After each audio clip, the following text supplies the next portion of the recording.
So Rick Santorum was interviewed by the conservative outlet The Daily Caller on the same day that Scott Walker announced his candidacy, and he was asked a question about Scott Walker and his wife, because his wife came out as torn on the issue of gay marriage.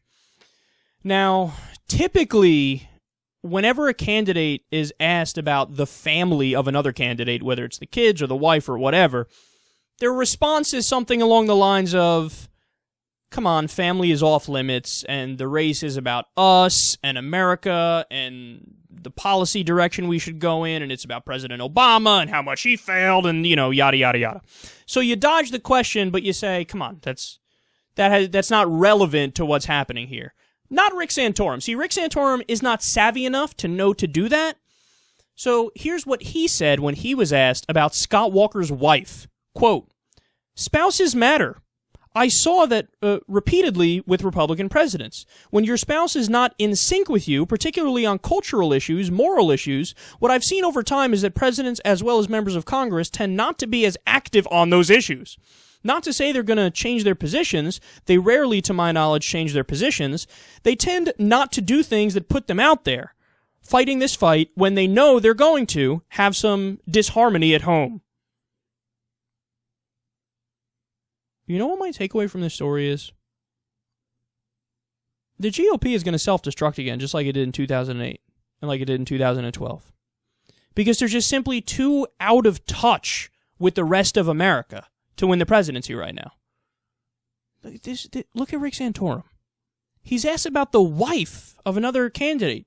And he's like, I don't like her and what she stands for. And it's going to affect policy. And he's going to, spouses matter. She's going to say things in his ear that are more open-minded. And we can't have that. We got to be bigots. That's how we roll.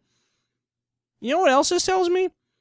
Like, Rick Santorum is not just using this Christian Taliban bullshit to exploit to get votes. He really fucking believes it.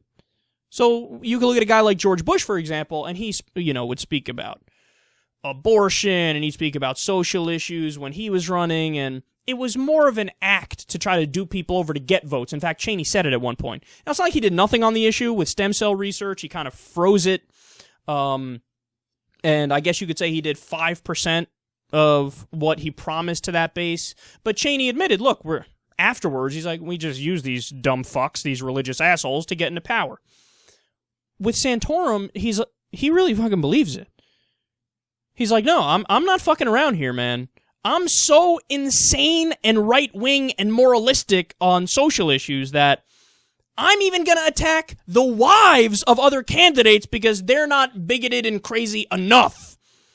And when he's saying, look, other, people, their wives have influenced them, I don't know who he's referring to there, but maybe it is Bush. Maybe it is some other Republicans who he thought, you're not crazy enough, son. You're not restrictive enough. You're not authoritarian enough.